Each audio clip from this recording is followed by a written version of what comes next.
And good evening, everybody. Welcome in. As you can tell, we are doing things a little bit differently. You're used to seeing an opening, you're used to this and that. I get it. That's coming. But this is a different breed of gatherings. Don't worry, we're still going to have spirit box sessions throughout episodes and things like that at times. And we will continue to do a lot of the same thing that we've been doing because I think that it helps people. And if it helps people, then that's what we want to do. But tonight, this is like we've said, true crime meets the paranormal. Well, I'm the true crime side over here. Over there is the side that's a lot more attractive to look at. We're the weird ones. You are the ones that give hope, is what I would say. So tonight, let me fill you in on a little bit of what's going on. First thing we're going to do is, we've talked greatly about Mickey Steins, this case going on in Letcher County right now. His daughter has come forward and spoke. Yeah. Now, the video that you're getting ready to see, a lot of it came right off. Actually, all of it came from Court TV. But she speaks candidly. And of course, some of the Court TV people and an attorney break down, and it's only a few minutes long. But then after that, we are going to debut the premiere episode, the premiere video episode of the Mountain Mysteries concerning a beautiful young girl that lost her life entirely too soon. You're also going to get to see a little bit of what goes on behind the scenes, just a bit, as you'll see Lloyd and I in a conversation about that young lady sitting right over here next to me. Well, virtually anyway. And about the concerns that we have for her when she does what it is that she does.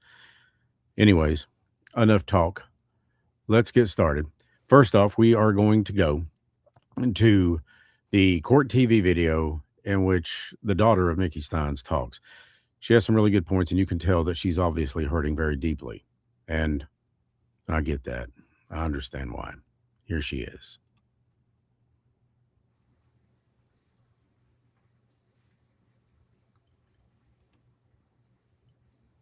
Oh, I'm sorry.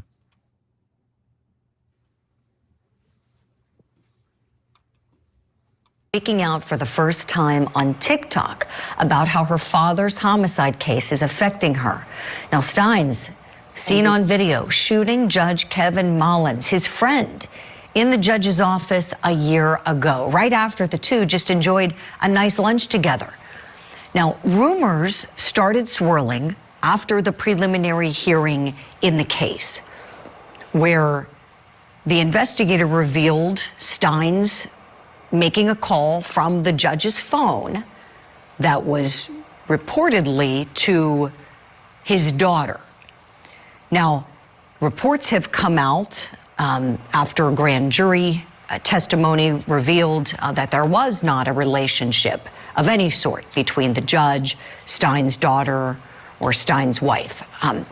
And Lila Steins has clearly been through a lot, affecting her so much so that she felt the need to take to TikTok and explain how painful these rumors are.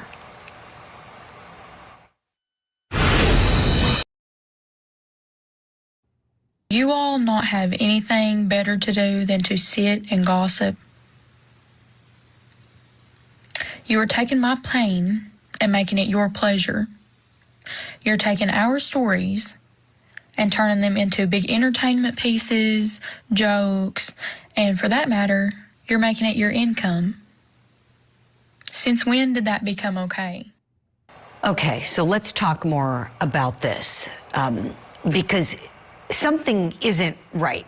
Either investigators put out some wrong information at the start, at that prelim, or things aren't truthful that were testified to at the grand jury, but something isn't right. And this poor young woman, 18 years old, clearly is struggling with things that are being said about her in person, on social media.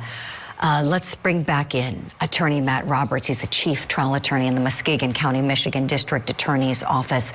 Matt, in the break, I was looking back at some of the notes I had, and I remember that prelim really clearly, where they had one witness they called, someone from the state police, And I remember when he was being crossed, Sheriff Stein's attorney wanted him to say what the other folks who had gone to lunch with the judge and the sheriff overheard right before the shooting. He wanted to get into that hearsay, which is, at a prelim, sometimes things are, loose with the hearsay rules and things come on in. And there were objections. It never came in. And the defense attorney kept trying. He kept trying to get some testimony from that police investigator about what was found in the sheriff's daughter's phone, particularly on her social media apps.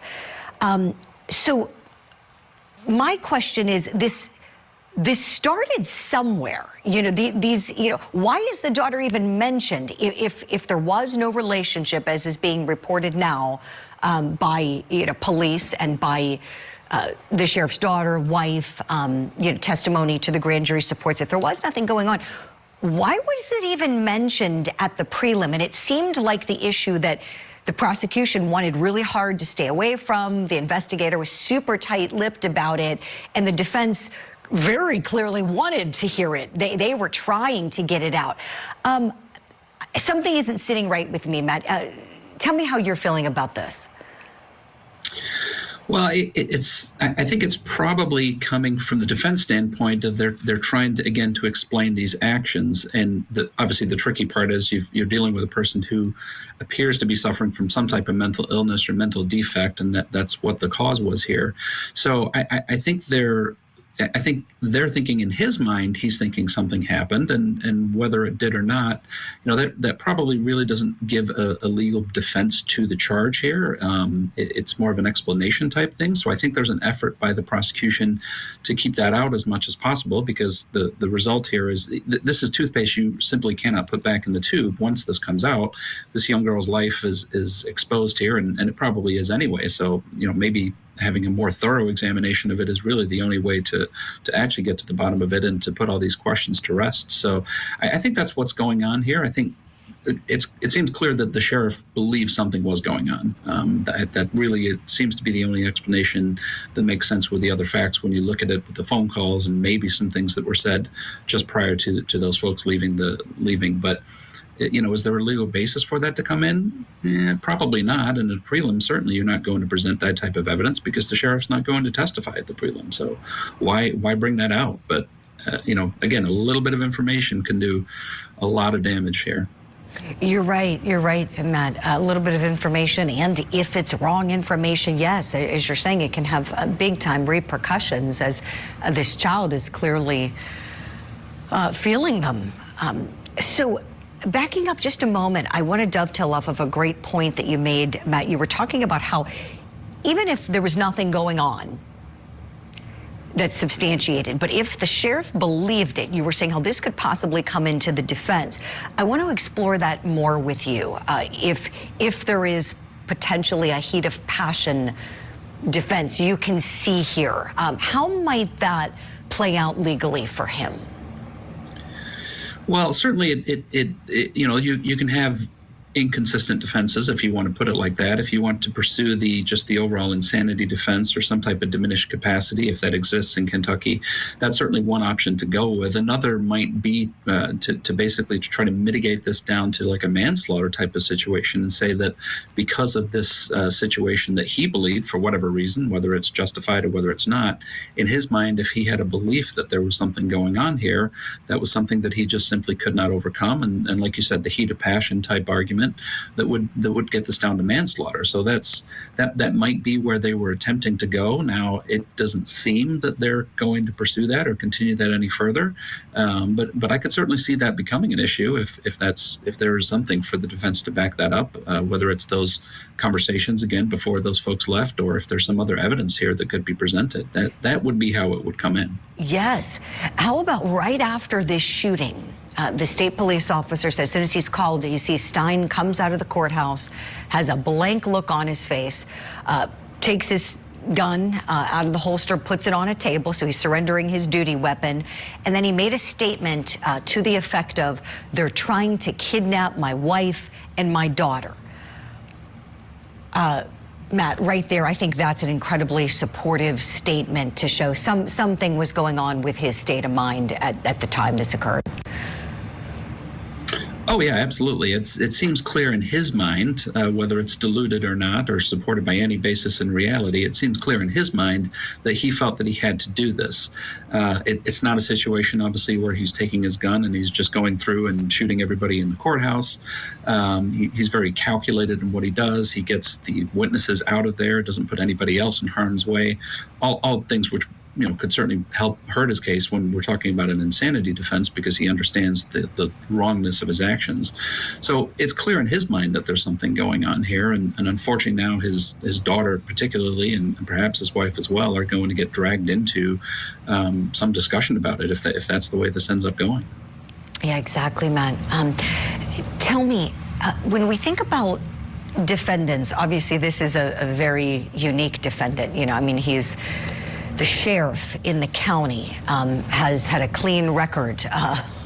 You don't get to be sheriff without earning all the stripes and serving in such a valued capacity, and to have the respect of your community. That's a tough job to get, a job that comes with a lot of responsibility. And so here's a guy, clean as a whistle, and then suddenly this happens, and suddenly everybody's going, what? How does this happen?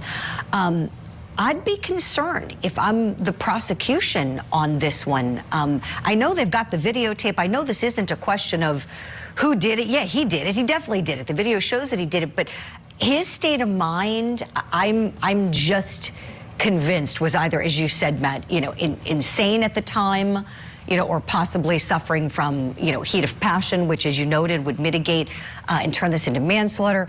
Tell me, if you're on the defense side, do you take this to trial? Do you try it in the community where he served it and take your chances? What do you think? Yeah, I think you probably have to, for those reasons that you talked about. You never know what juries are going to do, and certainly there is going to be an element of jurors wanting to. They're going to ask the same questions that the public is asking too. It's the why of it, and if you can at least get some morsel out there about why this might have happened, that might be something that could have an influence on jurors. And as much as a prosecution and the judge might try to limit that testimony or limit with instructions to the jury about how they can consider those things, like you said, it's hard to. It'd be hard as a juror to look at a law enforcement officer and say, why would they do this? They would have to have a reason to do these things. Otherwise, it wouldn't have happened like this. And that could have a very powerful effect. So, yeah, I don't think there's probably not much of a downside and not much of a risk to the defense for trying this case. I don't know what's being offered, obviously, on behalf of the prosecution, but I can definitely see that there's multiple options available for a defense here.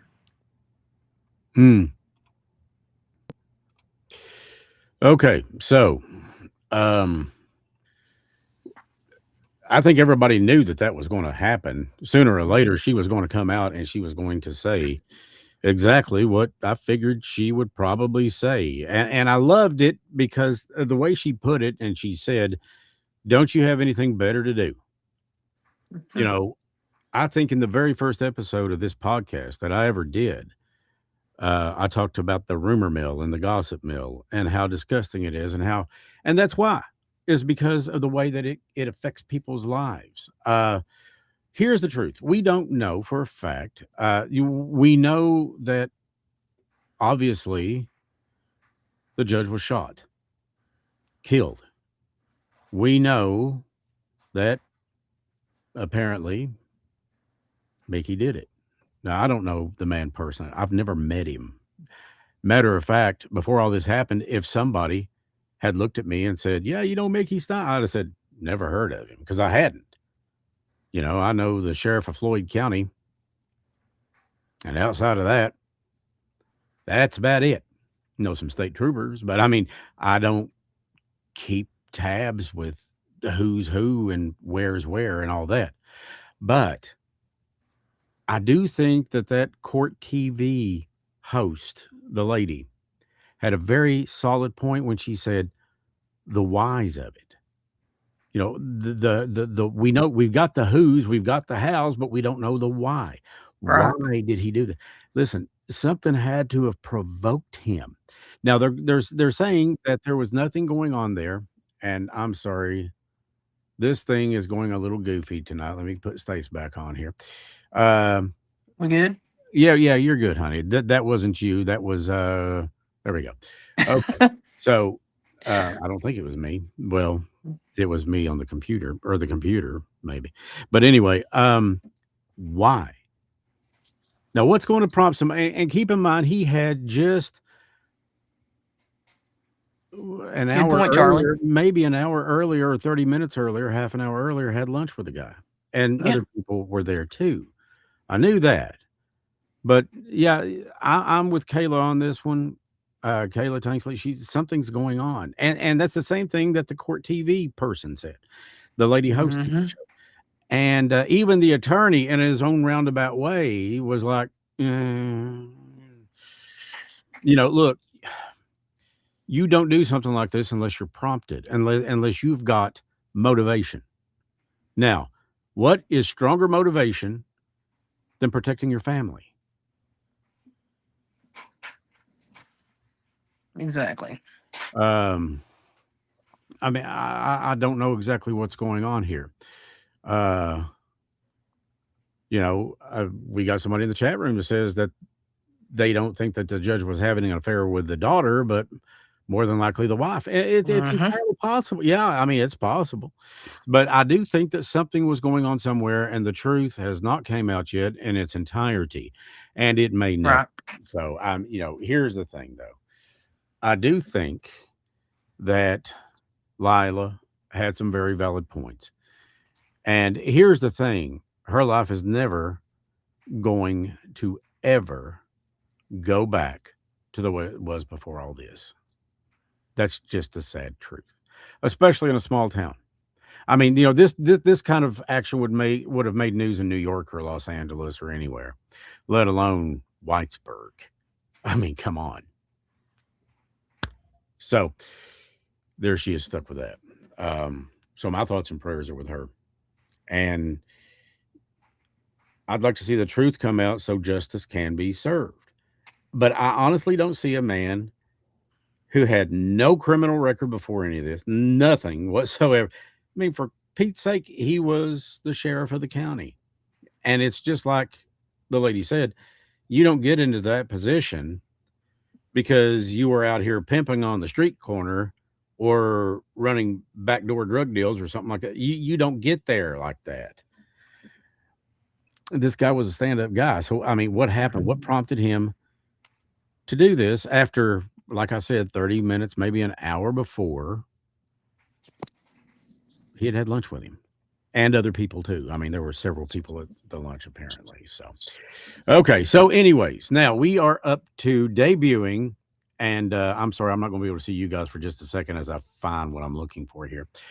Oh, right there it is. Oh, no, it's not either. I lied to myself. It'll take me just a split sec to find this because you got to store it in certain places. This has been coming for a while. Now, it's not the definitive version that I wanted, but I did want to tell this baby girl's story. Right. So with that being said, there it is. Okay, ladies and gentlemen, this is the inaugural, I think I said that word right, episode of the Mountain Mysteries video episodes. And there'll be more to come, and you'll find out what that is if you'll just wait around and watch it. Then after that, Stace and I will be back with more. So are we ready? Stace, tell me to roll the film.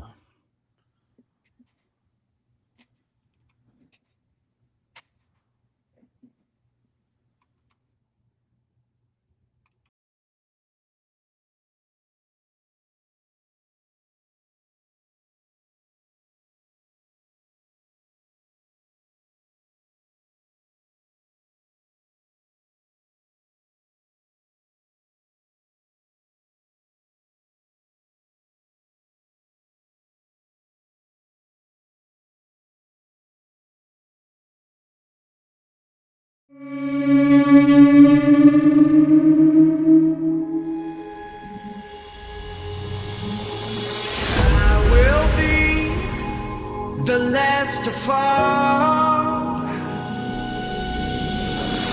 I won't shed a tear for them to see. And I won't have your name to call, 'cause I will be the last to fall.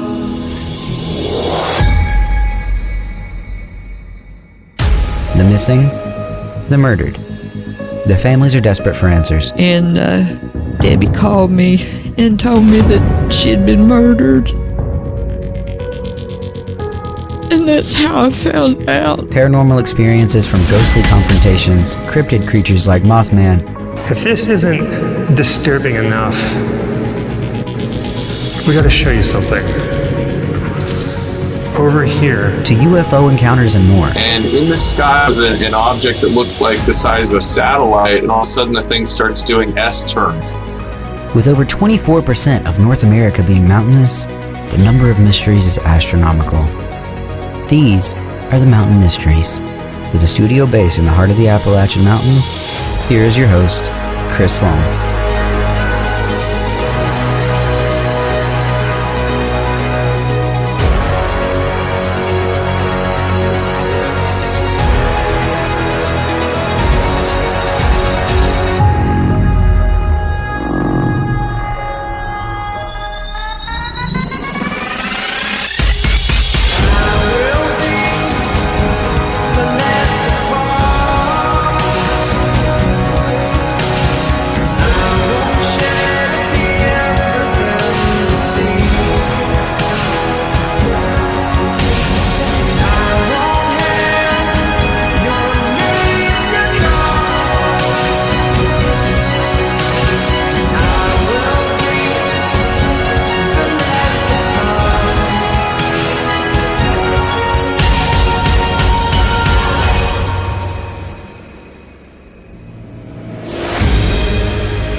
If these mountains ever started to shed tears,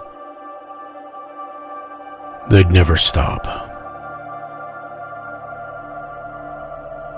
The name Israel means to struggle or wrestle with God. I've done quite a bit of that lately. I've tried wrapping my mind around what kind of a God would allow innocent people to be taken from us. The ones that we love. The ones this world needs more of. They're murdered, die in accidents or from disease.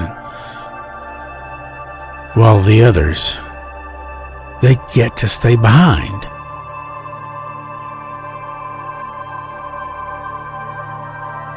Oscar Wilde once wrote that we are all each our own devils, and we make this world our own hell.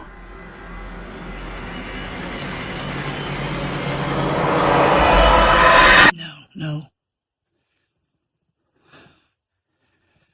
No, not again. Again.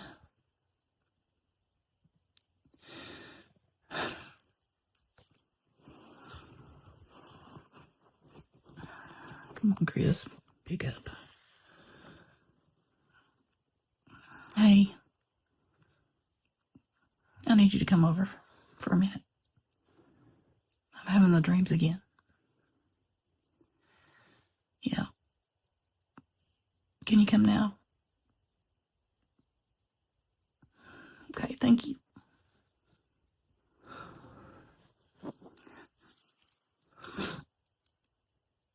I'm so sorry. Anyone that has ever seen the live stream called Gatherings knows how close Stacia and I are. We've been that way for as long as I can remember. And what do you do when someone you're that close to calls on you for any reason? You go. No matter the time or place, you go to them. So that's exactly what I did. Now, I'd be lying to you or not telling you the truth if I said I knew exactly what was about to happen. But to be honest, I really wasn't thinking about that at the time. Oh, but I'd find out.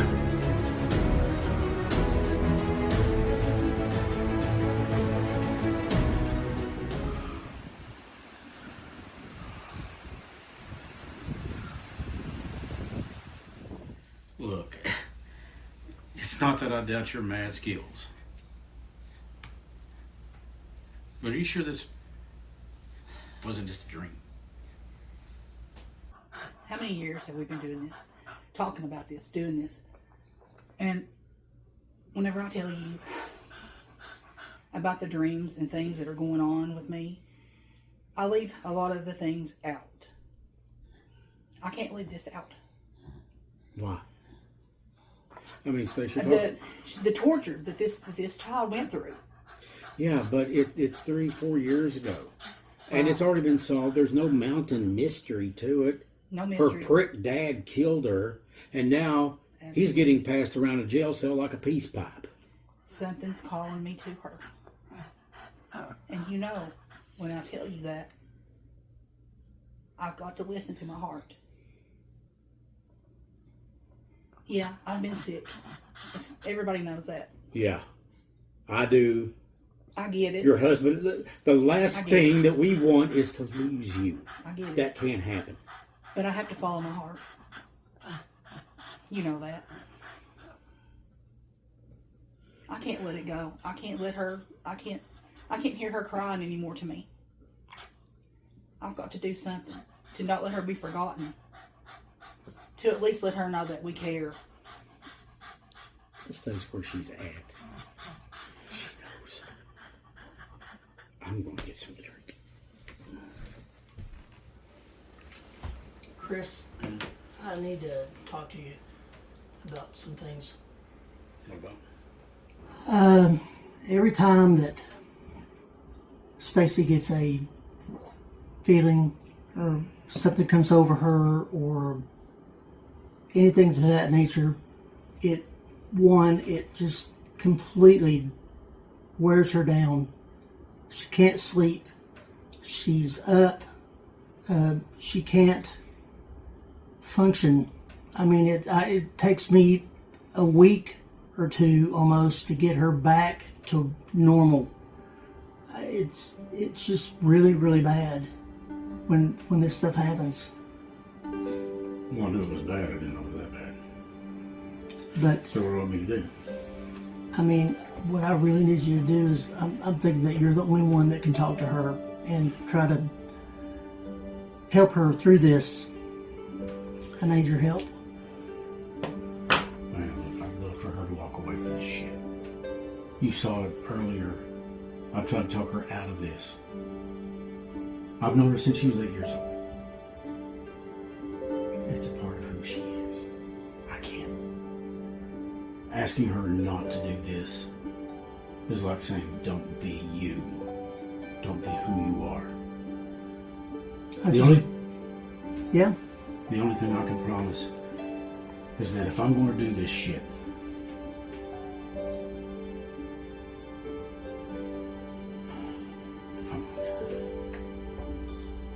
you're the only one that can help her. You're the only one that can get through to her. if I'm going to do this, I'll be there for her. That's all I can promise. Okay. But I mean, I'll do everything I can. I appreciate it. That's the only thing I can ask.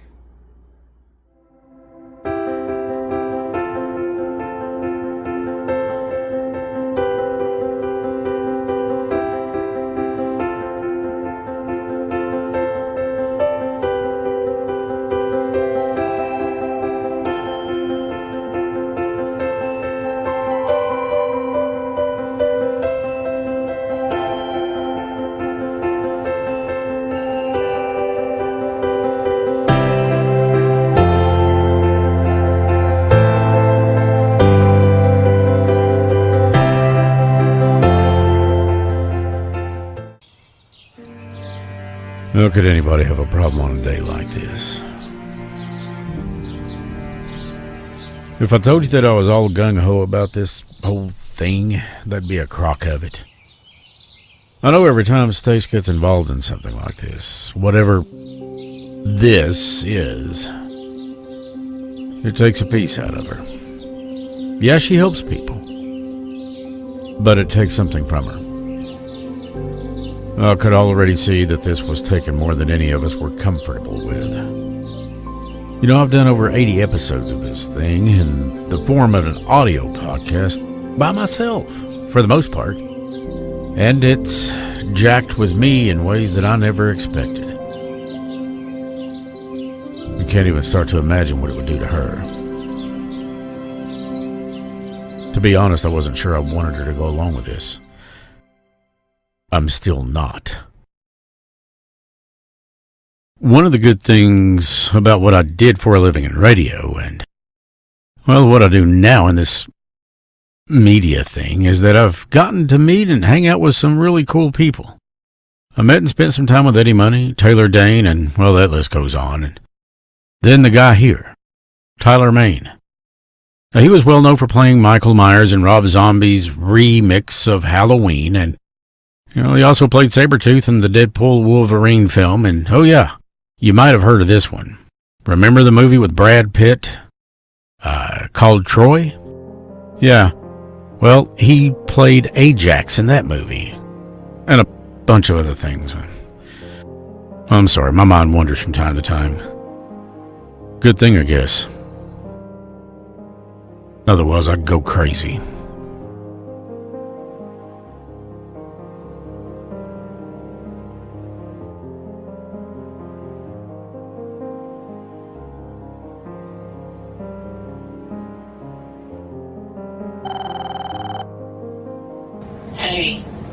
Hey, baby, what's up?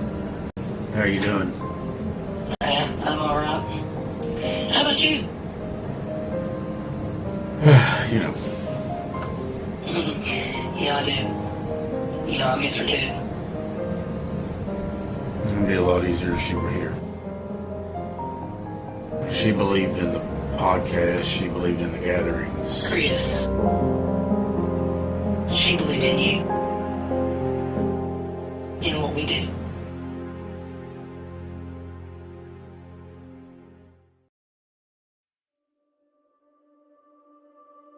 It was April 4th, 2010, and I went to labor, had Stacia. I remember it was one of the most exciting days of my life. I remember just being overly joyed about it. And then watching her grow up and stuff, it was amazing. She was so intelligent. She picked up on things very quickly, and she loved being center of attention. There was nobody who she wouldn't at least try to be a friend with, and but even if she wasn't friends with somebody, if somebody was hurting or, not so good of a mood or something like that, she was always first to, try to joke around or tell them a joke or do something crazy and goofy just to bring a smile to their face. She was very good about that. She felt like she accomplished, something, and as long as she could put a smile on your face, she done her job.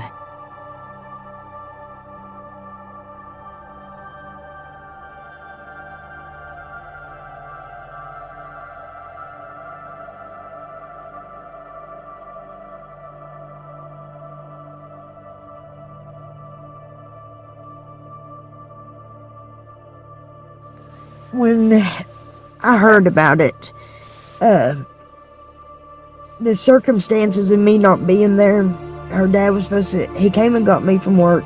We got into an argument there at my workplace in the parking lot, and he kicked me out of the car. And he didn't bring her to work with him, or to pick me up from work. So I'm thinking there that he probably knew, that he was going to kick me out of the car. And that's probably the reasoning of why he didn't bring her with him, because before that, he was always bringing her with him to pick me up. But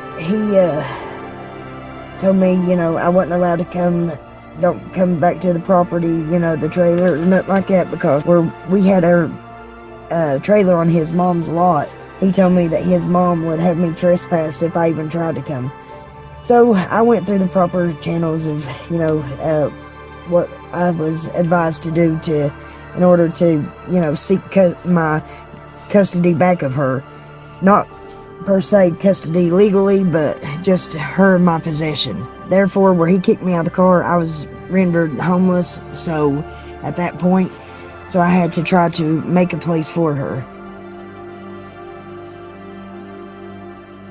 On August 5th, I called state police and social workers because I had spoke with him a few times over the phone. Well, I mean, plenty of times, but like his whole demeanor had changed like the last week before all this happened, and it just wasn't sitting right with me. So I called state police and social workers, and I advised them that I was in fear of him hurting her or hurting himself. And that day, the state police came out. They, I guess, made sure she was okay, they say on the paperwork, but they didn't even separate her to ask her any questions or nothing. And I'm pretty sure she was just following what he would tell her to say. They turn around and leave. The next morning, on the 6th of August, the social workers come out, but then they take her out of the home from him. But besides calling me or anything, the person who calls them, I hear nothing from them. And they take her out of the home and place her right next door, like 10 feet from our place, with his mother. I didn't even find out that they had took her out of the home and placed her with him, or with his mother, until he told me about it on the phone. So I don't know why I was left in the dark there. I have no clue. But on August the 11th, well, the 10th is when he took her. But on August 11th, I had a friend call me that was listening to the scanner, and they had told me, both of our names were being ran. I was thinking about it. Well, the only thing that we have in both of our names is our trailer and the car. Well, then I hear they're passing what's being said over the scanner to me as it's being said. So then I hear that an assault up on the Van Lair strip job. So I start getting, worried and all that. Then I call the sheriff's office and I ask them if it was anything major. I said, I said, I need you to, patch me over to the sheriff at the time, Doug Saylor. And they tell me, well, they're very reluctant. And I tell them about the text message he had sent me, asking me if I want to speak to my daughter one last time. They make me send them a copy or, screenshot of what he sent and all that before they will connect me with the sheriff. And, but once they do, I tell the sheriff, I haven't seen or heard from her. I said, you're right above our house or place. I said, somebody needs to stop in there and see if she's there. I was hoping, that she'd be upstairs up on her, phone or laptop, something like that, just not paying attention or, to my phone calls. I wouldn't have cared if she was mad at me, to tell you the truth, as long as she would have been okay. But anyways, it didn't work like that. They did have somebody stop down there, but Stacia was not there, and they called me, though, to let me know she wasn't there, and I'm actually speaking to one of the social workers as they are there, and they go upstairs to see, and they tell me right there is her phone and her laptop laying on the bed at his mother's house upstairs. And right then my stomach dropped, and because the thing is, if anyone knew her, they knew that she loved her phone, and she didn't go anywhere without that phone. But yeah, right then everything started like clicking in my brain. That text message he had sent, the reports of an assault up there, not being able to get a hold of her.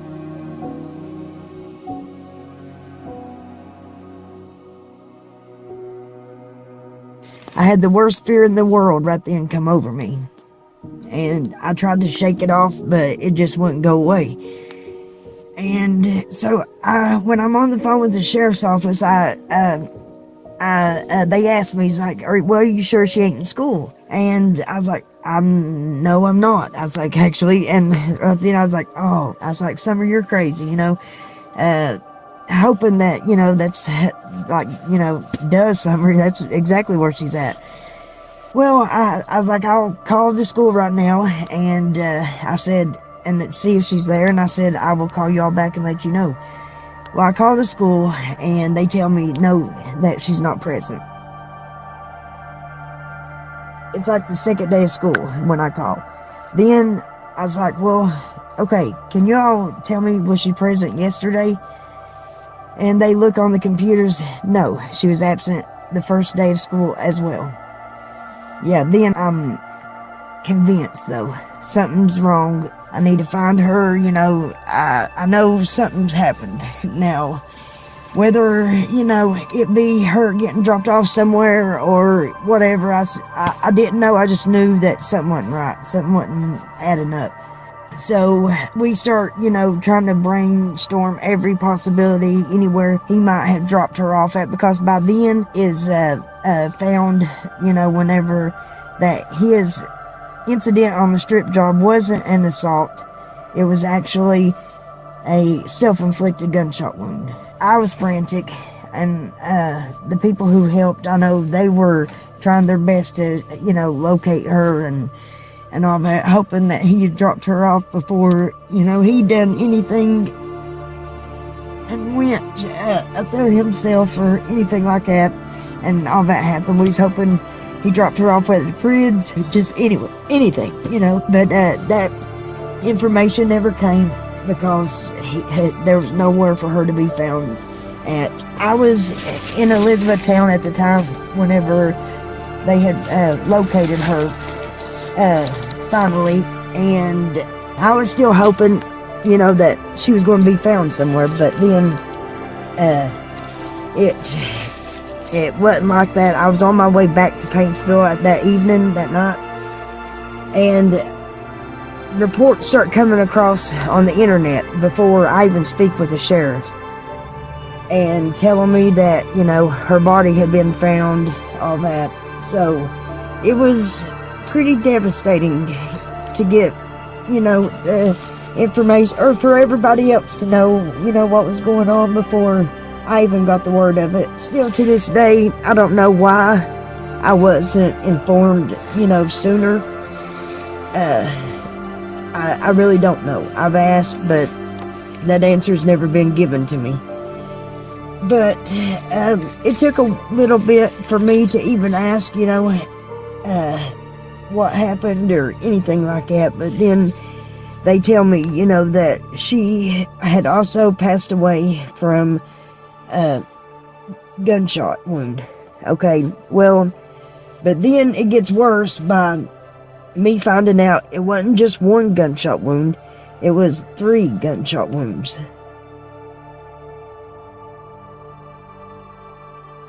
The way that they've said it to me is that he passed by the school that morning. He turned up Route 3. Okay, so she knew that she wasn't going to school, you know, and I hate to know what was going through her mind, you know, when he passed the school up and then turns up Route 3 and then turns up Strip Job, you know. I don't know, but said at some point she must have, you know, realized or caught on to what was going to happen or what he was getting ready to try to do, or that something wasn't right, and that he must have like slowed down or stopped the car, one, and she jumps out of the car and takes off running, and that then I guess he you know, speeds up in the car, catches her. She's never been up that strip job. That was the first time ever she'd ever been to that strip job. So she jumps out of that car and takes off running in a place that she has no clue where she's at or where to go or anything.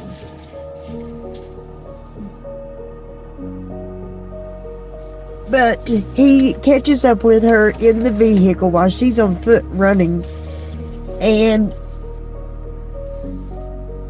he pulls, or already has the gun in his hand, I really don't know, but he ends up catching up with her, and when he catches up with her, he delivers 3 shots to her. 1 went in through the chest, 2 through the, 1 in the back, because it's 2 in the back really, but the 1 came out through the chest and it hit a main artery right there. That's what killed her. But, well, I mean, that's what would have killed her. But that last 3rd shot, I guess he just wants to finalize it, and he gets out and they said that the last shot was to her, well, I mean, they figure it's the last shot, was to her left temple. But the 1 shot that went through her main artery would have killed her, they said, in just a small amount of time she would have bled out. So the 1 to her temple wasn't even necessary, neither was the other. But, you know, he, I guess, didn't want to sit there a few seconds longer with her. I don't know why, but so he, you know, delivers that like kill shot, pretty much execution to her. But that was by far the worst day of my life. I'm 43 now. So far, it was the worst day of my life in 43 years. But I'm sure, however long I live, then that day that I die, I can look back and that day was probably still hold as the worst day of my life.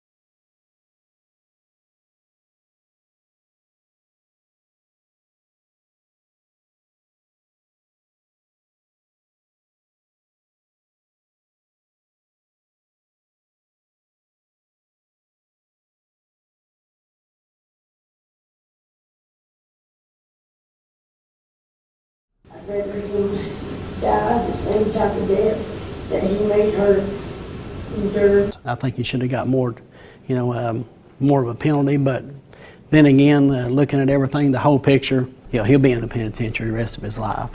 I don't foresee him getting out.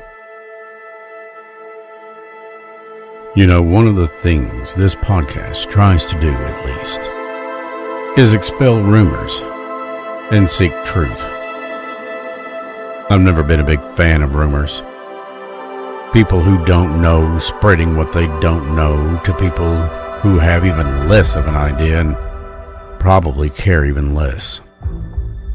I thought that not only should Stacia's mom tell the story of how this coward murdered this beautiful little girl, because she knew it better than anyone, but after talking to Stacia, we determined that going to the very place that it happened may also give us some insight as to what, or rather why, it happened.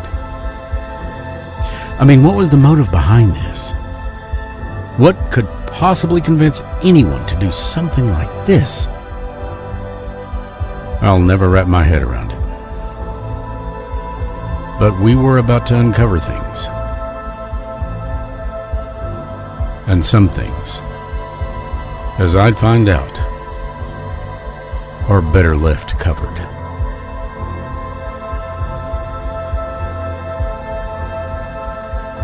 We were on top of an abandoned strip mine. I mean, this place wasn't even a goat's path. No self-respecting goat could be found here. But we came to a point where Stacia suddenly blurted out, "Stop!" So I did. And Caden, Stacia's son, gets out, and he found this unicorn doll plush toy that we assumed it was from the site where this little girl was murdered. Caden had the idea that perhaps a stray dog had carried it from the site and dropped it off here. I can agree with that. Our Stacia led us to the site with guts and intuition alone. A feeling. The sicker she became, the closer we were. You know, I'll never not be amazed by whatever gifts it is that she possesses. When we got there, the air was cooler. The light was dimmer. And it seemed like all hope had been drained from this world itself. All we could do was stand there, in tears. Stacia was working on cleaning the memorial up. The memorials that were left to a beautiful young life that had been tragically cut far too short and far too soon.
Picking this spot, huh? Of all the places I could have picked.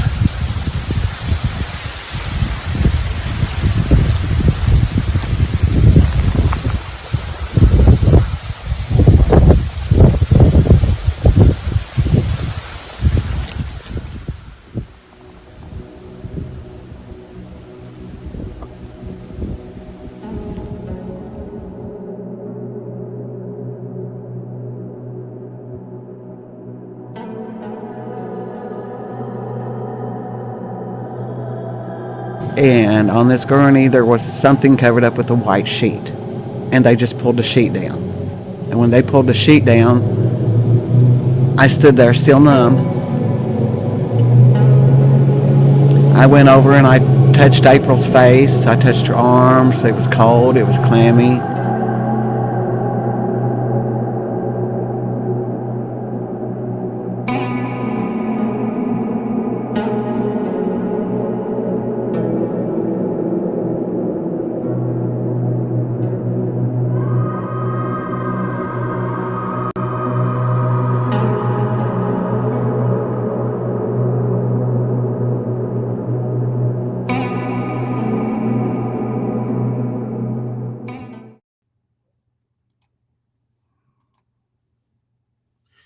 You know, every time I look at a picture of that little girl, my heart breaks.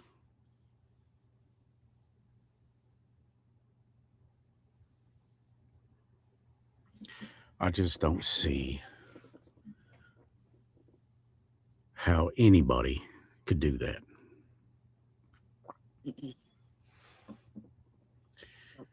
Oh,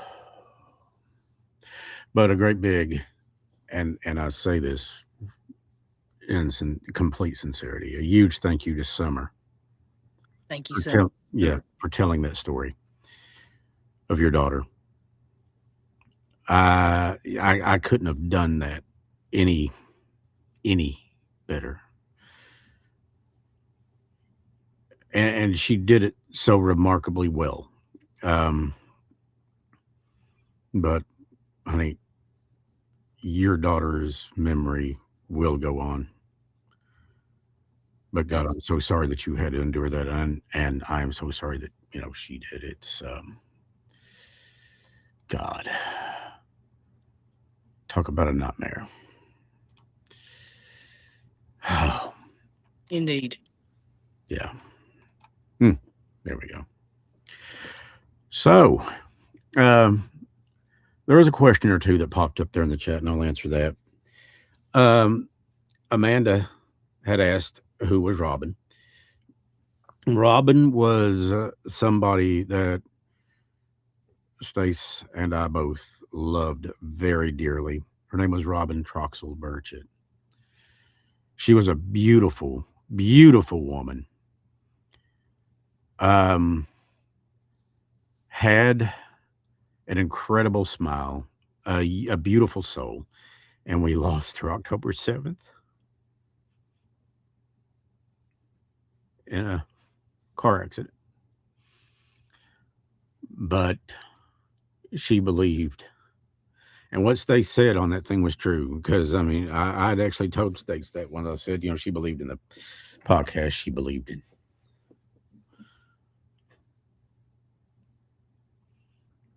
She believed in us. Yeah. And when you said that, hit like a ton of bricks. So, at first, I was very much like you saw there. I was like, look, there's really no mystery to this.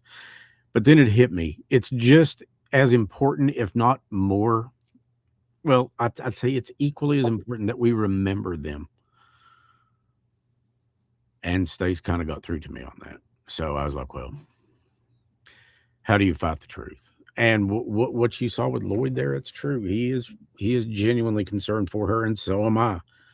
You heard her and I almost come to head over. Amanda, I get where you're coming from, honey. Amanda said he only got 25 years and Stacy is a lowlife. Mm-hmm. But it's like the person that investigated it with the sheriff's office said, he'll be in there for the rest of his life. I don't really see this guy. I mean, good Lord, if he does get out, God help him, because there'll be people waiting in line to. I do. Words, public hanging. Yeah. Mm-hmm. There's too many people that love that baby girl, and I did not realize that was her nickname. And I just think it's very fitting. It's very sweet. She was one of my favorite pictures of her that I saw was of her holding that bunny rabbit. I just thought that was adorable. And, I mean, all of them of her, beautiful. But, and also of her wearing the little Disney princess, I guess it was a dress or maybe PJ or whatever it was, but she was just so beautiful, so adorable.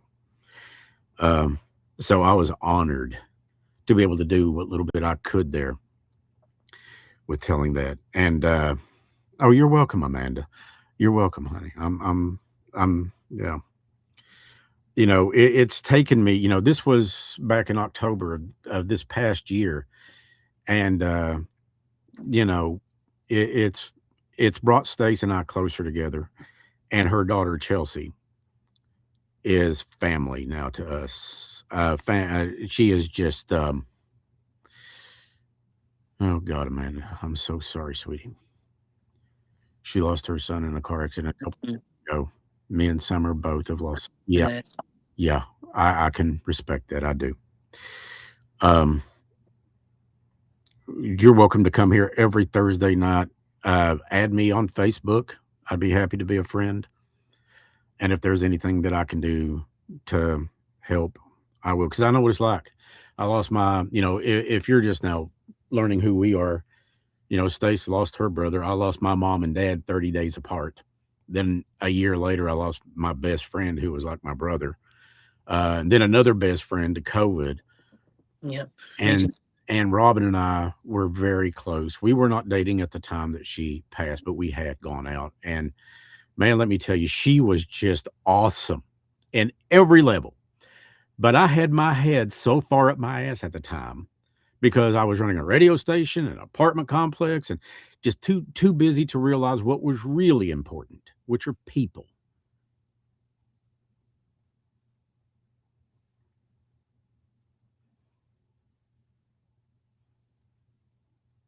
And I'll never get over that. Never.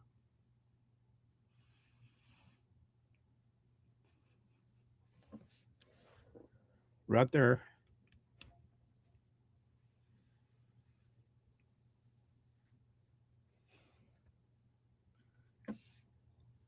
In the palm of my hand, I had everything.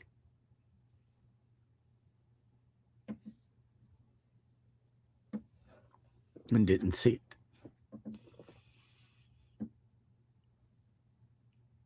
Look, there's nothing wrong with having ambitions in life.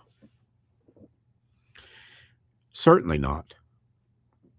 My ambition now is to tell their stories. And by God, if it takes my life to do it, I'll do it.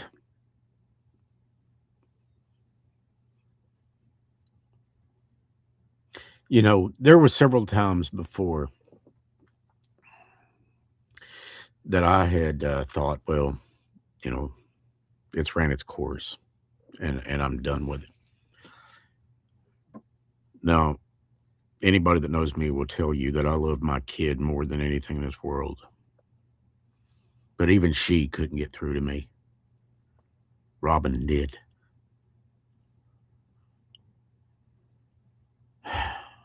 Because, my kid would come over and she'd say, Dad, you really need to, do this podcast thing. You really need to.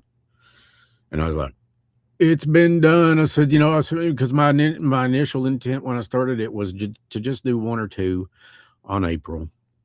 And it all got started because when I looked up her name, the only thing I found on her was find a grave. And I knew damn good and well she was murdered. I knew it then. I know it now. And everybody in the county knows it. But then one episode turned into another one. And another one. And another one. Then the next thing you know, we have not only April Pennington, but we have Muriel Baldridge. She was murdered in 1947. She was a Prestonsburg High School cheerleader. Beautiful girl. Then we had Dwayne Lovelace. And then to kind of break that monotony, because my heart was, God, it was going to implode. We did one on the Mothman, which was actually kind of fun.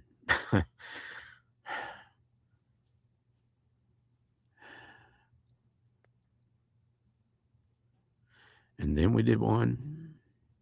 And this is in so many others. We did one, and it still wrecks me, on Amber Spradlin. Such a beautiful, kind, sweet soul.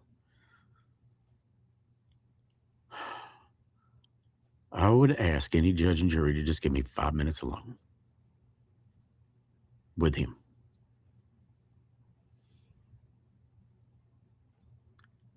I had actually met, and actually I really didn't meet her. There we go. I actually, she had seated me when she worked at the restaurant. And she was so sweet and so loving and so kind. Oh, shut that thing up. It's not used to us not being on Facebook. And just so you guys know, we're not going on Facebook Live anymore. It'll be strictly YouTube, and if we find another place, that's fine. But anyway, she had seated me, and keep in mind, when I walked in, I had never met her before. I'd never laid eyes on her, and she looks at me. Now this was this this was Amber, and she looks at me. Hey, how you doing? And I'm like, I know you. She made me feel like I'd known her all of my life, or at least for the last 20 years of it. And I was like, hey, how are you? And she said, so are you here by yourself? Or I said, no, I've got somebody with me. They'll be in a minute. She said, okay. She said, well, just get with me. And sure enough, the other person came in and she seated us. And she was just so unbelievably warm, sweet, kind, compelling, very friendly, very extroverted, very outgoing. And she was that way. I noticed she would walk around the dining room in the restaurant, and she just talking to people. Didn't care if she knew them or not. She was great. And I said, wow. She left an impression. She certainly did. And it was a good impression. But so did her aunt and her cousin. Her aunt is Missy. Her cousin is Debbie Hall. Debbie brought me into their home like she had known me for 30 years. And to this day, which hasn't been that long ago, but still, I love Debbie and I love Melissa. And I think the world of Brandon. I have huge respect for him. And Gary, which is Missy's husband. Brandon is about to be Debbie's husband. Just wonderful people. And how she loved the animals, and anyways, it just turned into one thing after another. And doing, Summer is now a part of, or Stacia Lee is now a part of that. It's like I take them with me everywhere I go, and I don't complain about it. I'm blessed, to be quite honest with you, because people say, how do you handle being alone? And I said, I'm not alone. Are you kidding me? I'm not alone. I said, I've got God. I've got Jesus. I've got Trevor. I've got my mom and dad. I've got Amber. I've got April. Just because you can't see them don't mean they're not with you. And it's just like Kayla said, talking about Robin. She's with you every day, Chris.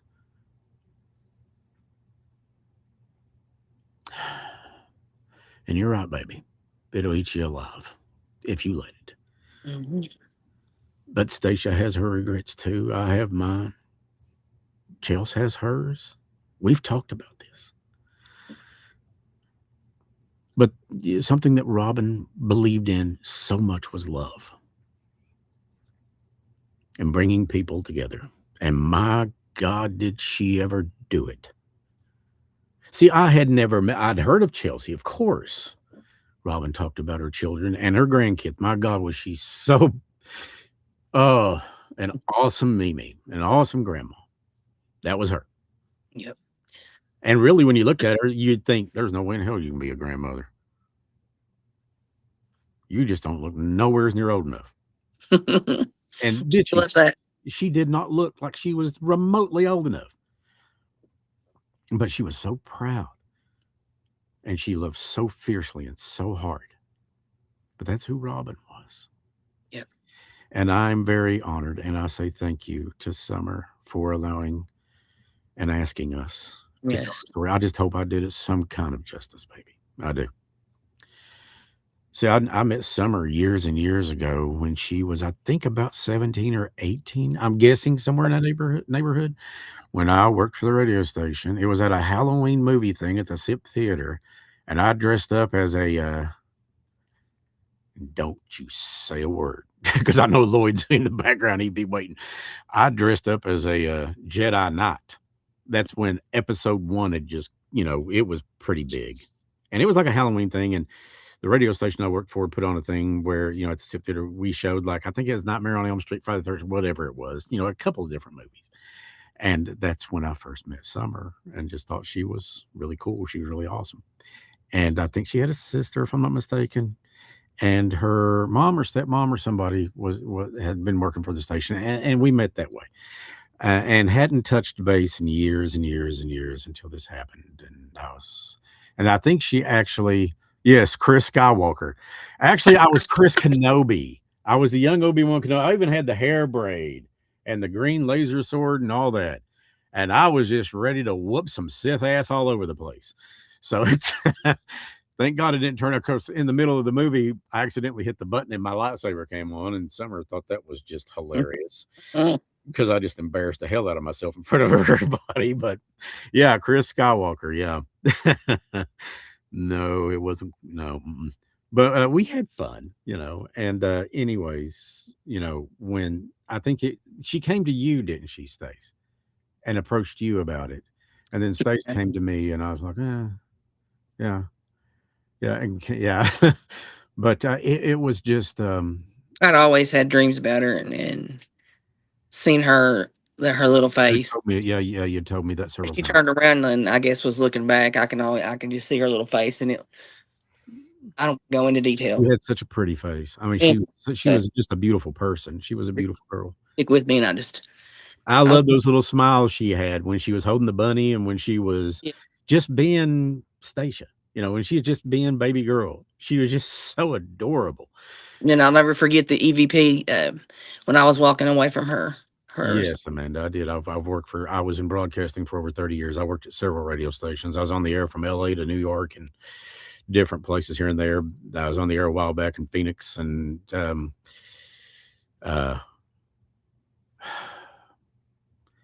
one thing I get, and don't get me wrong, it's fine.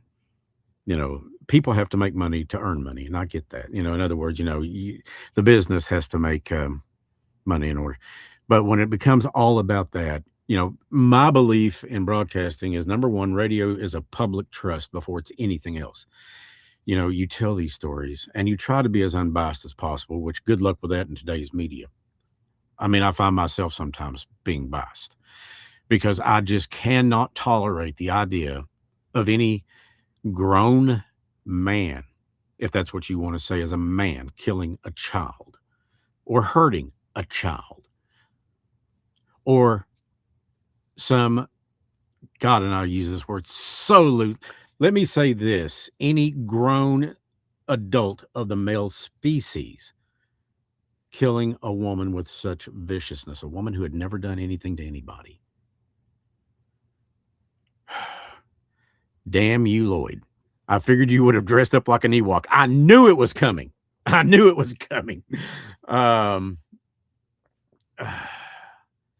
I just, I do think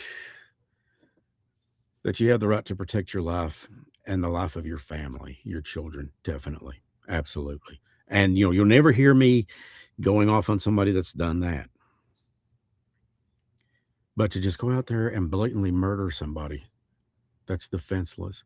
And here's the thing, and I've even told this to Debbie. I said, Amber's only crime was wanting friends. That was it. Wanting to belong. Wanting to belong, a sense of belonging. She wanted a family. She wanted people. She wanted people that she could care about and that could care about her in return. You're talking about a woman who at 38 had lived a life that most people can't imagine. She lost her mom at a young age. She lost her daddy. She lost her grandparents who virtually raised her. They say, well, Melissa's her aunt and Debbie is her cousin. I'd beg to differ that.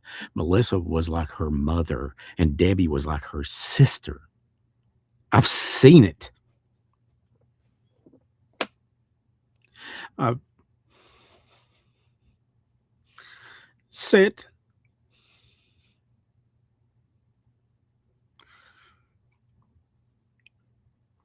across the table from them two women, and I saw so much love in their eyes and so much pain.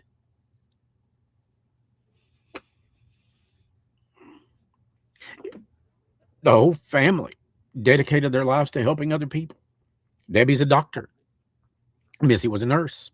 I think she's retired now. But still, if I came to her and said, Missy, I've had an accident and I've cut myself. Record time. I'd be bandaged up, antiseptic did or whatever, and she'd be sitting there probably feeding me tacos and Diet Coke. God, they care. They love people. And to see them go through this, you know, I had known some parts of the family before and didn't really care much for the ones that but you know, that's neither here nor there. We all meet people every day that, you know, you just get that feeling about, and what is it? You know, it's best just to live and let live and stay away. And, you know, they don't have to be in my circle. I don't want them in my damn circle. I never did. Now there was one or two that were, okay. Yeah. But there was others that I just didn't know. I had never met him, MK. I never met him. And I really don't want to, because I don't want to go to prison for the rest of my life. And I'm pretty sure Brandon could probably go right along with that. Now, I'll tell you a little bit of what I know about Brandon. Great guy. What? Debbie's fiance, if they're not married yet. And if they are, I'm so sorry for the, my apologies. But great guy. Gary is a great guy. Very tech savvy. Even Debbie told me, she said that Gary was the tech person in the family. So I said, okay. And I'm very happy and very pleased and very proud to announce that Debbie will be coming on this show soon, very soon, to talk about her candidacy for Floyd County Judge Executive. And I'm going to do everything I can to help her make sure that happens. As a matter of fact, she's having her campaign kickoff, and you guys are all invited to it. And you can find her on Facebook. It's Debbie Hall. And she's got a thing on there that tells you, I think it's this Saturday from 4 to 6, if I'm not mistaken. And I'm very honored to be there. And I'm going to speak very briefly on her behalf. And let me tell you, she's the right choice. That woman could run for governor. Hell, that woman run for president, and I'd vote for her. I'd be like, yeah. Because there's something she said that just rocketed me right to the core. She said, it's about people, not politics. And she meant it. Every word of it. So anyways, with that being said, that's how the Mountain Mysteries came about. And to Crystal Randall, she said, I just discovered your channel and podcast this week, and I'm loving it. Welcome. I've been letting the podcast play in the background at work, and it's very interesting. Thank you very much, Crystal. And you'll notice that we are family here. We do this because I have discovered, I had an epiphany, as they call it. It helps people to heal, and it helps me to heal. You know, when we lose people, and, you know, Stacia is the paranormal side of this. I am the true crime. I'm the analytical, even though apparently I am empath. You know, Stacia says I'm empathic, and I'm like, okay, what does that mean? I said, does that mean that we're going for an empanada at Taco Bell or something? And she's like, no, you dork. She said, Stacia and I have known each other since we were both about 7 or 8 years old. And I have. And it's just like I told Lloyd, and I told him that in real life. Lloyd is her husband. I said, you know, asking her not to do this is like asking her not to be her, and I can't do that. But I can do this. I can be there for her each step of that way. Because every time, and you know this is true, baby, every time you do this, it takes a piece of you. It's worth it. Yeah. Lloyd, the 606 Silver Bullet Squad. Leave it to Lloyd to come up with that. I'm still not getting over that damn D-Walk comment either. You've been long. Sith boot straight up your Jedi ass. I'm gonna see how you like it. Amanda said that you live in well, Amanda, thank you so much for being here tonight, and thank you. And I hope that you. I'm glad to see Amanda. Yes, very much. We're glad you're here, and we hope that you're here every Thursday, each Thursday. Yeah, Crystal said that we're a family, and I love our family. Yeah, I do. I mean, I love Lloyd. I love Destiny's my girl. I love Des. She's my baby girl. Caden is like a little brother to me. I love him. There's nothing I wouldn't do for that guy. Because let me tell you something, he will go to the ends of the earth and back. You know, when we got out, we ran across this puddle, And actually, it was a small lake, and I was going to try to go through it. And Caden said, "Well, let me walk around. Let me." And he came back. He said, "Chris, you don't want to go." And I mean, man, he went into the damn woods looking for this site. Yep. And Stace got back in to the car, and she said, "Chris," she said, "back up." Just back up a little bit. I just feel it. Back up a little bit. And we backed up, and she said, "Go down this path." And she started getting sick to her stomach. And I'm sitting there, I'm like, "Honey, are you okay?" She said, "Yeah." She's just keep going, just keep going, just keep going. And then we found it. I'm not kidding you when I tell you that she led us to the site where this happened. And all we could do was stand there and just freaking cry. Even Caden was, oh my God. He just looked at me. I said, "How old are you?" He said, 17. I said, "She was 5 years younger than you when she was murdered by somebody that she trusted." Just a baby. Just a baby. And so now I want you to think about that. He took away all that ever will be. But because of her mother, because of Summer, people will know her and they will remember her. And in that way, she will always live. Summer. Yeah. Well done. Well done, honey. I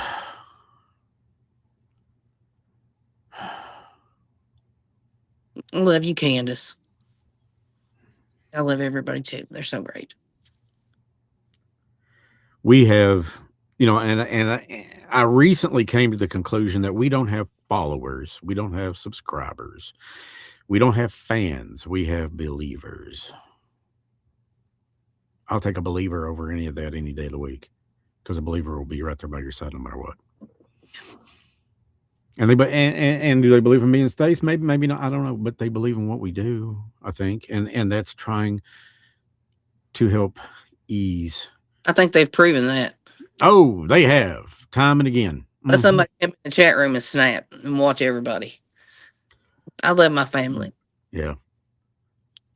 Yeah, what was it, a couple of weeks ago? Charlie broke loose. I love him. I love him, man. He is purebred country, and he don't give a rat. He's awesome. I love him for it. I'm a little bit above a minimum height range to be an Ewok.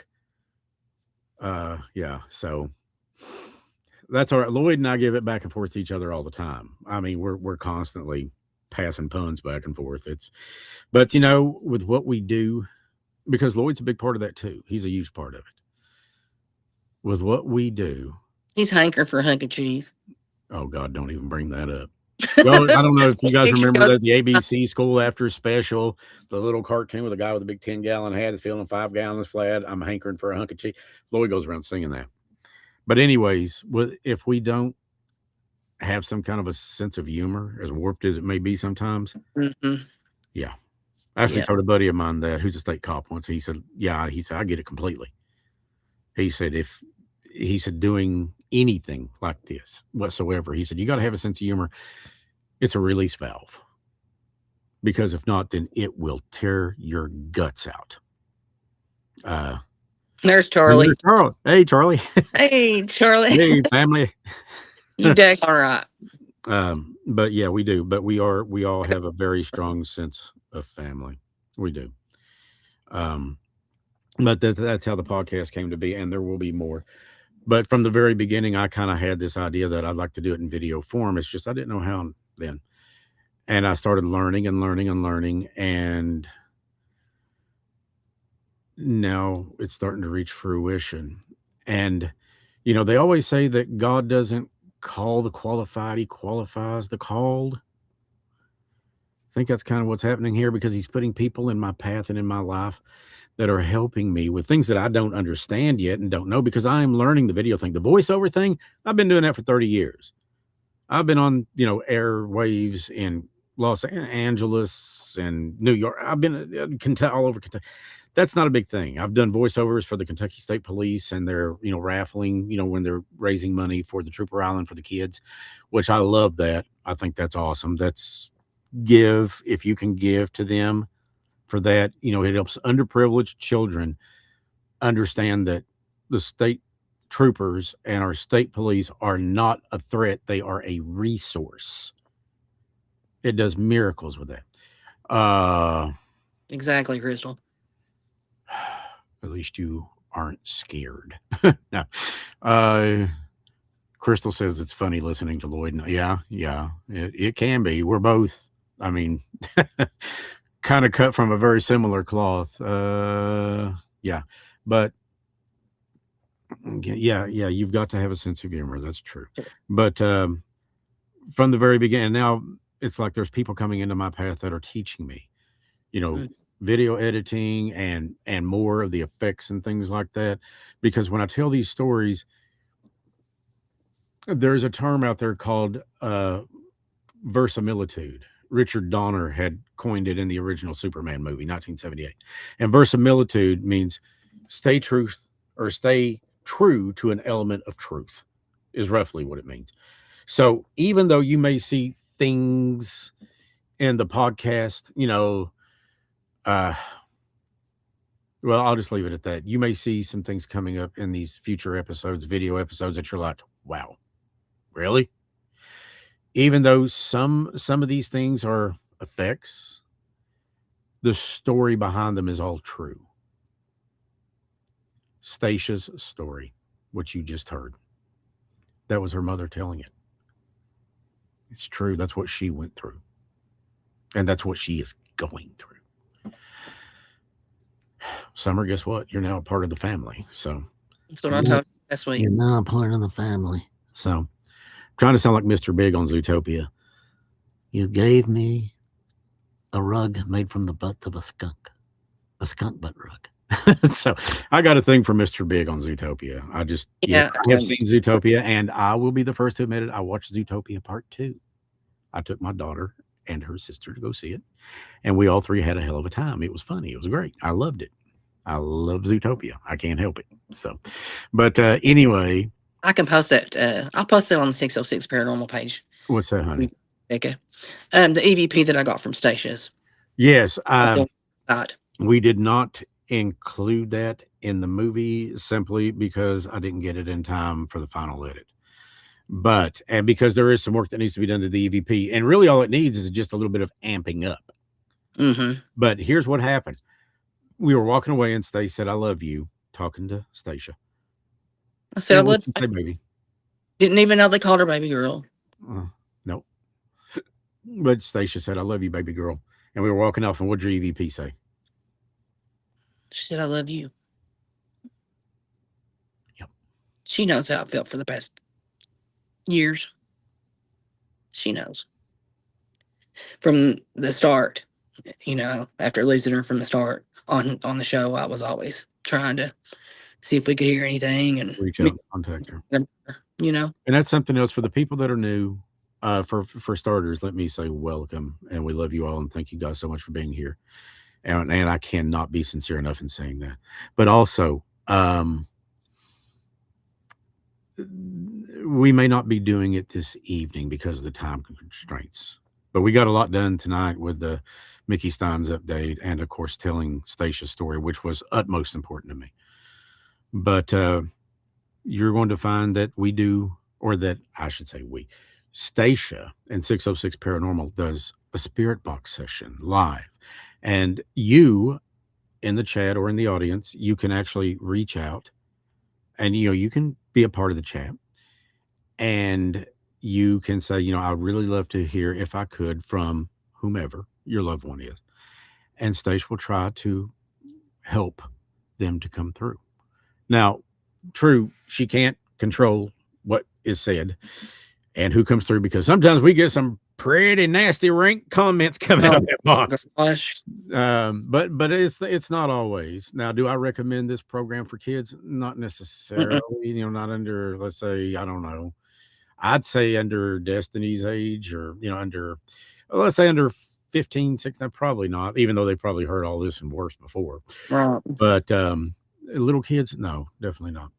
But, you know, that's why you saw the TVMA version or rating at the front of Stacia's story, because I knew that I dropped a couple of words in there, you know, And like my little Robin.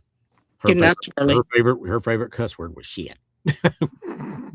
I'd pull a disappearing act on her when she and I were going out, and she'd call Stace. She'd say, "You heard from that little shit ass?" She had a few other choice words for you too. Yeah, I'm sure she did.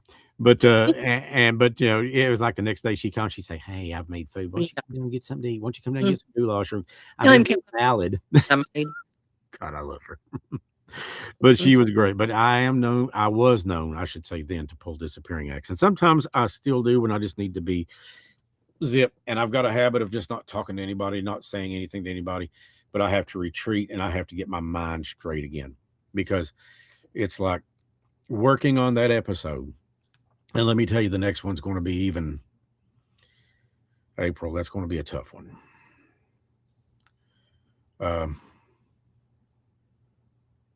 Good night, Charles. Thanks a lot, buddy. God bless you. We love you. The next one's going to be even though we're talking 36 years. The thing that's going to make it so tough for me was I knew April. See, I never got to know Stacia. I knew her mom briefly. I knew Summer briefly. And I still, you know, I mean, I'd recognize her today if I saw her. But I never got to know Stacia. But I did know April. We had some times together in school. I mean, there was a few that was just crack you up. And I've gotten to know her mom really well, Sharon. And, you know, Sharon is a member of 606 Paranormal, which means that she's been on many investigations with Stace. She's helped Stace with a whole lot.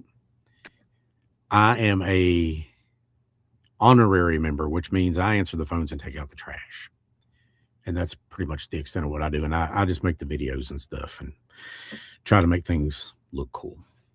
Speaking of which, our Stacia is going to be, and I just realized this, I wanted to talk about this very briefly, but Paintsville is having a convention, a paranormal convention. Paracon, is that what it's called? Mm-hmm.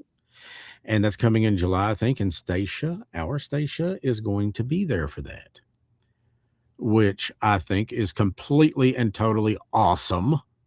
And I think, are you going to have some of the dolls there, baby? Yeah. Mm-hmm. Okay. I know John Marshall, who is a friend.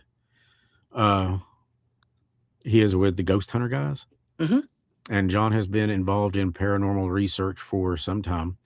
And I've always liked John. I always had a lot of respect for him because, you know, John is super nice guy, really low key, laid back, got a great sense of humor, but he will be honest with you. You know, if there's something not going on someplace, he's going to say, look, maybe some rattling pipes or something, but I don't, but that's how I got to know him because I was having experiences I couldn't explain. And he came over and within a matter of a week or so, they had done, I guess you'd call it an investigation. And he had caught EVPs in the place I was at and all this and that. And I was like, wow.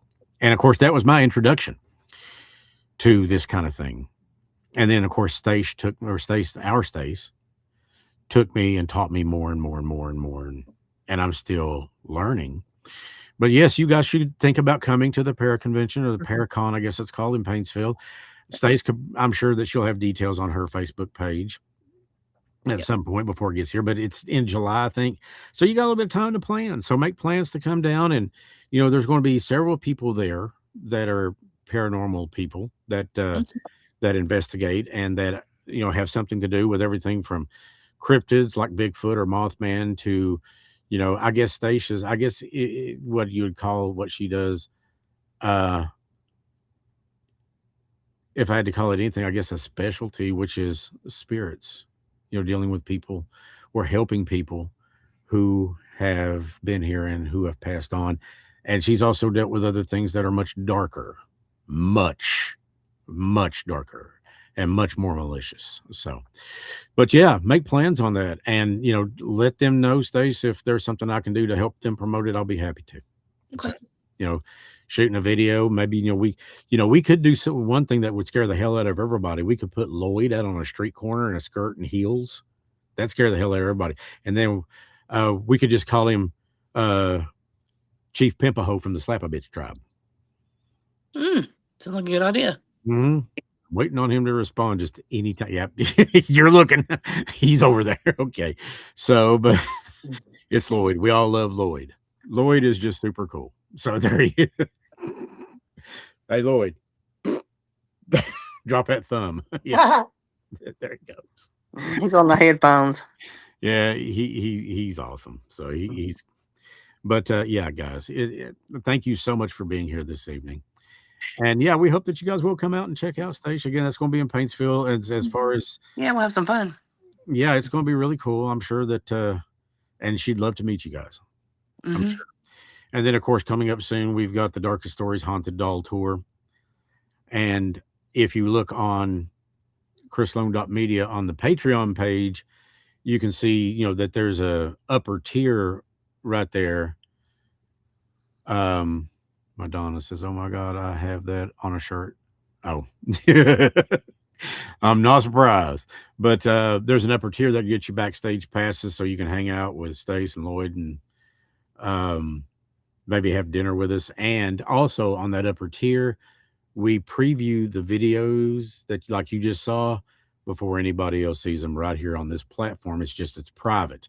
So it'd be just you, Stace, and I, and maybe a few other Patreon people. And of course, Chelsea's going to be there too. Yeah, Chelsea's normally there with us too. So Krista wants to know if you're going to show those white legs, Lloyd, on the street corner. Apparently so, yeah. I think he's lagging. He's got those headphones in, and he's up there lagging out. Oh, he'll hear us here in just a second. He's like 3 or 4 seconds behind us, so let's see how long it takes him to figure out what we're saying. Yeah, it just depends on the internet latency, but he'll be there. I'm pretty sure he'll get around to it. Yeah, he's like, I think I'm lagging a little bit. About 20 minutes ago, I'm like, yeah, it looks that way. About a minute. See? There he is. Yeah. That's how long it took him. So, baby, did you find that the show or that the thing, the movie, the docu was okay? Of course. Yeah. All right, good. I mean, hey, that's what we wanted. Good. Well, my goal is everyone gets better than the last. So, you know, and it does as I learn. And I learn from people talking to me and saying, hey, you know, here's a good idea or here's a good idea. I encourage that kind of thing. I do. Right. And if there's a way that we can make it happen, we will. But I guess we shall call this an evening and hope to see you back here next Thursday. And this video, the one that you watched tonight concerning baby girl, Stacia, will be on YouTube as standalone, probably tomorrow or Saturday. So tell people about it. Have them watch it. Let's keep her memory alive. That is the most important thing, is we keep their memories alive and do anything that we can to help the family that's left behind. But just remember, one day we will all be back together again, never to be separated by anything or anyone. I believe that with everything in me. I love you, baby. Love you. Guys, we love you. And thank you so much Love for you guys. tonight. And as always, stay mysterious.